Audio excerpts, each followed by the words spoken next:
Hello friends, मैं आकाश कोहली स्वागत करता हूँ अपने YouTube channel Kohli science classes में। जैसा कि हम सॉल्यूशन के बारे में पढ़ रहे थे, सॉल्यूशन के बारे में हमने पढ़ा था। सॉल्यूशन तीन प्रकार के होते हैं: सैचुरेटेड, अनसैचुरेटेड, सुपर सैचुरेटेड। इन तीनों के बारे में चर्चा मैं अपने पिछली वीडियो में कर चुका हूँ। अब हम बात करते हैं कुछ प्रॉपर्टीज़ ऑफ सॉल्यूशन के बारे में। प्रॉपर्टीज़ क्या क्या होती हैं सॉल्यूशन के, उसके बारे में चर्चा करेंगे। फर्स्ट पॉइंट जो दे रखा है इसमें, फर्स्ट पॉइंट इसमें गिवन है आपका, क्या solution is a homogeneous mixture of two or more component. यानी कि एक सॉल्यूशन जो होता है वो होमोजेनियस मिक्सचर होता है दो या दो से अधिक कंपोनेंट का। It has a variable composition. और एक कैसा कंपोजिशन होता है? एक वेरिएबल कंपोजिशन होता है। The dissolve solute in molecular और आयनिक इन साइज। इसमें जो सॉल्यूशन डिजॉल्व होते हैं, जो सॉल्यूट डिजॉल्व होते हैं, वो मॉलिक्यूलर या आयनिक फॉर्म में रहते हैं। उनके मॉलिक्यूल होते हैं या आयंस अट्रैक्ट करते हैं एक दूसरे को। अब बात करें फोर्थ पॉइंट की, तो फोर्थ पॉइंट में आपको दे रखा है a solution may be either coloured or colourless, not in is generally transparent. जो सॉल्यूशन होगा वो या तो कलरफुल होगा या कलरलेस होगा, लेकिन ट्रांसपेरेंट नहीं होगा। या तो कलरफुल होगा या कलरलेस होगा, लेकिन ट्रांसपेरेंट नहीं होगा। Generally transparent. The solute remains uniformly disturbed throughout of the solution and not settled out। यानी कि इसमें दे रखा है कि आपका जो सॉल्यूट होगा, यानी सॉल्यूट जो होगा वो आपका remains uniformly distributed through out the solution and will not settle down through them. यानी कि वो सॉल्यूट जो होगा वो यूनिफॉर्मली होगा, यूनिफॉर्मली डिस्टर्ब रहेगा जब तक वो ढंग से बैठ नहीं जाएगा, ढंग से सेटल डाउन नहीं हो जाएगा। 6 पॉइंट की अगर हम बात करें तो solute can be separated from solute by physical method. जो सॉल्यूट होगा वो सेपरेटेड हो सकता है किसके थ्रू? फिजिकल मेथड के थ्रू। अगर केमिकल मेथड के थ्रू हम अलग करने की कोशिश करेंगे सॉल्यूशन को, सॉल्यूट को, तो वो केमिकली अलग नहीं हो पाएगा, फिजिकली हम उसे अलग कर लेते हैं। अब बात करें हम नेक्स्ट की, तो नेक्स्ट इसमें हम पढ़ेंगे आपका कंसंट्रेशन ऑफ सॉल्यूशन पढ़ेंगे हम। कंसंट्रेशन ऑफ सॉल्यूशन होता क्या? कंसंट्रेशन ऑफ सॉल्यूशन आपका होता है कि मास ऑफ सॉल्यूट, यानी जो सॉल्यूट है उसका मास यानी उसका amount, upon mass of solution, जो सॉल्यूशन बन के आया है उसका, यानी कि सॉल्यूट अपन सॉल्यूशन इंटू 100। मान लीजिए सॉल्यूशन हमारे पास 36 है, सॉल्यूट हमारा 36 है और सॉल्यूशन 136 है। इंटू करेंगे 100, ये 6 से कट जाएगा, यानी अगर 2 से काटे हैं तो ये कटेगा 18 टाइम, और ये 2 से काटे हैं तो ये कटेगा 2 6 जा 12 और 2 8 जा 16। फिर काटेंगे तो कितना कट जाएगा? ये 2 से ये कटेगा 9 टाइम और ये कट जाएगा 34 टाइम। अब ये कितना हो जाएगा? 900 अपॉन 34 इक्वल टू 26.47% निकल के आ जाएगा आपका। ठीक है, इसमें अगर हम बात करें तो there are various ways of expressing there are various ways of expressing concentration of a solution, but there we will learn only 2 methods। हम 2 मेथड से इसे पढ़ सकते हैं। वो 2 मेथड है कौन कौन से? आपके 2 मेथड देख लीजिए आप। फर्स्ट दे रखा है mass by mass percentage of a solution. कोई मास अगर निकालना हो किससे? मास परसेंटेज से। मास परसेंटेज निकालेंगे क्या? सॉल्यूट का मास अपॉन सॉल्यूशन का मास इंटू 100। यही हमें निकालना हो volume, mass by volume percentage of a solution, तो mass of solute upon volume of solution into 100, ये निकल आएगा आपका 100 का। अगर इसी में बात करते हैं, एग्जांपल होता है इसमें, एग्जांपल समझाऊंगा बाद में। नेक्स्ट टॉपिक जो है आपका नेक्स्ट है, पढ़ते कैसे हम। सस्पेंशन आपका होता है कि अ suspension is a heterogeneous mixture of 2 और मोर सब्सटेंस। एक सब्सटेंस जो होता है, एक सस्पेंशन जो होता है वो heterogeneous मिक्सचर होता है 2 या 2 से अधिक सब्सटेंस का। एग्जांपल दिया जाए solution of sand in water, solution sand और वाटर का, solution of chalk powder in water. यानी कि वो सारी चीज़ें जो मिक्सअप होकर एक मिक्सचर बना सकें वो सस्पेंशन कहलाती है। आराम से घुल जाए, लेकिन एक समय ऐसा आए कि वो सारा सॉल्यूट जो मिलाया गया है वो एट द बॉटम जम जाए, टॉप पर ना आए, एट द बॉटम जम जाए। जैसे प्रॉपर्टीज पढ़ते हैं, प्रॉपर्टीज क्या होती हैं सस्पेंशन की। तो suspension is a heterogeneous mixture, suspension आपका एक हिट्रोजीनियस मिक्सचर होता है, यानी कि प्योर नहीं होता। मिक्सचर में बताया था मैंने दो तरह के, होमोजीनियस और heterogeneous. Homogeneous just like a pure substance, heterogeneous just like a impure substance. Impure mixture के बारे में बात किया था, सेम वैसे ही एग्जाम्पल भी दिया था मैंने स्टैंडर्ड वाटर का। सेकंड की अगर हम बात करें तो सेकंड रहता है आपका the particles can be seen by naked eyes, इसके पार्टिकल्स को हम आंखों से देख सकते हैं। लेकिन होमोजीनियस का जो मिक्सचर बनता था उसको हम आंखों से नहीं देख सकते थे। क्यों? क्योंकि उसके पार्टिकल्स एक दूसरे से इतने मिसमैच हो जाते थे कि वो दिखाई नहीं देते थे।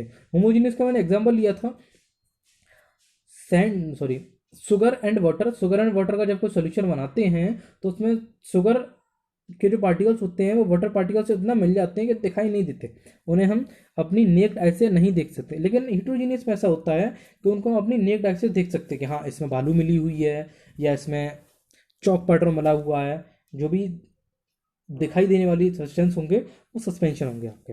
The solute particles can be separated filtration, और ये सॉल्यूट पार्टिकल्स जो होंगे वो आराम से सेपरेट किए जा सकते हैं किसके द्वारा? By the filtration, filter paper के through. The solute particles settle down and the solution is unstable, जो सॉल्यूट पार्टिकल्स रहेंगे वो धीमे धीमे करके नीचे बैठ जाएंगे और सॉल्यूट को अनस्टेबल कर देंगे। एक समय ऐसा आएगा जब सैंड एंड वाटर को मिलाया जाएगा, एक समय तक तो पूरे घुलते रहेंगे, लेकिन कुछ समय बाद ऐसा होगा कि सारे के सारे जितने भी सैंड पार्टिकल्स होंगे वो एट द बॉटम जम जाएंगे और जितना पानी है वो साफ होके ऊपर आ जाएगा आपका। फिफ्थ की बात करें, the particles scattered a beam of light passing through it and path of light is visible in solution. इसमें होगा क्या? द पार्टिकल्स स्कैटर्ड, इसके जो पार्टिकल्स होंगे scattered a beam of light, एक लाइट के बीम को आराम से स्कैटर्ड कर सकते हैं, light passing through and it path of light is visible in the solution. इसके जो पार्टिकल्स होंगे वो आराम से लाइट ऑफ बीम को अपने आप से गुजार सकते हैं और उसकी जो रोशनी होगी उस सॉल्यूशन में दिखाई दे सकती है आपकी। ये हो गया सस्पेंशन। अब बात करते हैं आपके प्रॉपर्टीज। सस्पेंशन हो गए, सस्पेंशन की प्रॉपर्टीज हो गई। इसके बाद हम पढ़ते हैं, ये होता है आपका कोलाइडल। कोलाइडल होता क्या है देखिए, कोलाइडल डेफिनेशन देखेंगे कि colloidal are homogeneous mixture of two or more components in which there more of one components than other.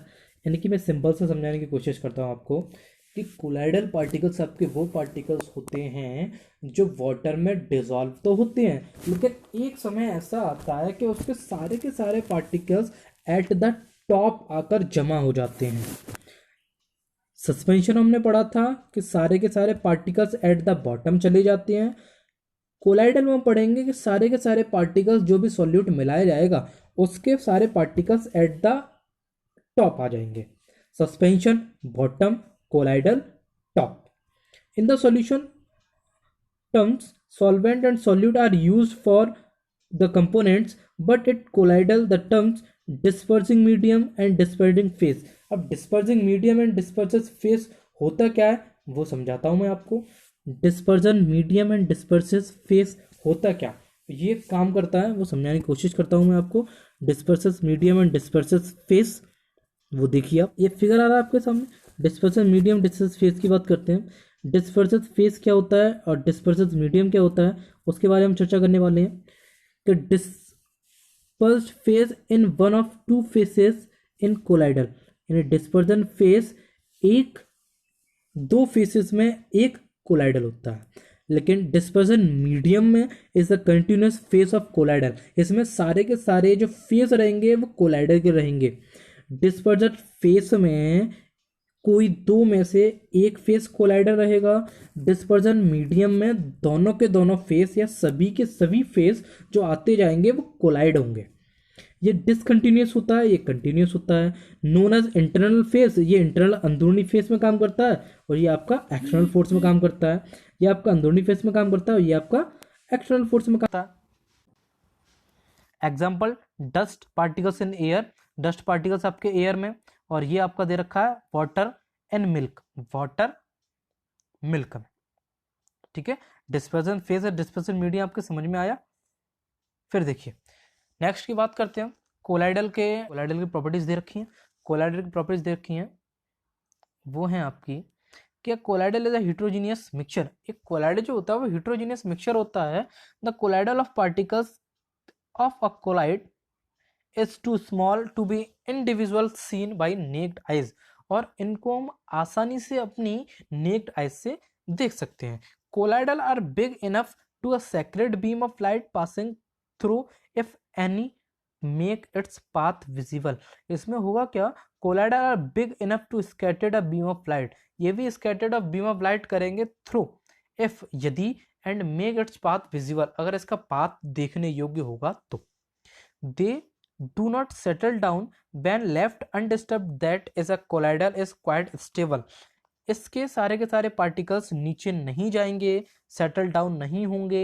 when left undisturbed, that is a colloidal is quite stable, जब तक इसको stable करके नहीं रखा जाएगा इसके कोई भी पार्टिकल्स नीचे नहीं जाएंगे, यानी नीचे जाते जाएंगे। ऑयल को एग्जांपल देता हूं मैं इसमें।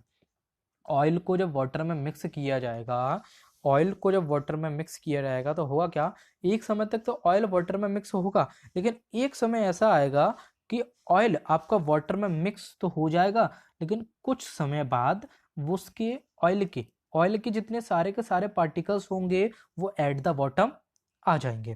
अब इसमें नेक्स्ट की बात करते हैं। नेक्स्ट जो टॉपिक आता है इसमें वो आता है आपका टिंडल इफेक्ट का। The scattering of visible light by colloidal particles is called the Tyndall effect. इसमें होता है क्या, जब फ्लैश लाइट एक ट्रू सॉल्यूशन में से गुजारी जाती है तो ट्रू सॉल्यूशन में से गुजारी जाएगी तो वो लाइट हमें दिखाई नहीं देगी। क्यों नहीं दिखाई देगी, क्योंकि उसके सारे के सारे पार्टिकल्स क्या होंगे, वो एक दूसरे को मर्ज करे हुए होंगे, तो जो लाइट होगी वो उसके अंदर से जाती हुई दिखाई नहीं देगी, यानी कि पहले वाले के अंदर से इसके अंदर से जाती हुई दिखाई नहीं देगी, लेकिन सेकंड वाले के अंदर से जाती हुई दिखाई देगी। सेकंड वाले के जो पार्टिकल्स होंगे वो लाइट को स्कैटर्ड कर रहे होंगे, अलग दर्शा रहे होंगे, अलग ढकेल रहे होंगे, लेकिन नेक्स्ट जो रहेगा जिसके पार्टिकल्स धीमी धीमी करके ऊपर आ रहे हैं उनमें ये विजिबिलिटी हमें दिखाई देगी कि लाइट कैसे पास आउट हो रही है। देखिए आने की कोशिश करता हूं आपको। ये फ्लैश लाइट है, ये कोई सोल्यूशन है, इसमें से लाइट पास आउट हो रही है, लेकिन इसके अंदर नहीं हो रही है। देखिएगा इसके नहीं अंदर हो रही है ना, अंदर नहीं हो रही है, लेकिन इसके अंदर से भी दिखाई दे रही है और बाहर जिस ऑब्जेक्ट पर पड़ रही है उस ऑब्जेक्ट पे भी दिखाई दे रही है। समझ में आया कुछ? ये आपका ट्रू सॉल्यूशन है। True solution of flash light अंदर से जाती हुई दिखाई नहीं देती क्योंकि उसके पार्टिकल्स इतने ज्यादा मर्ज होते हैं जिसके कारण वो फ्लैश लाइट को अपने अंदर से पास आउट नहीं होने देते, वो बाहर तक दिखाई देती है। खाली अंदर से जाती हुई दिखाई नहीं देगी, बाहर से आती हुई दिखाई देगी। लेकिन कोलाइडल पार्टिकल्स में होगा क्या, वो अंदर से भी दिखेगी हमें और बाहर से भी दिखेगी। ठीक है, ये हो गया आपका। अब बात करेंगे हम नेक्स्ट, वो मैं बताऊंगा आगे किसके टॉपिक में बात करने वाले हैं हम।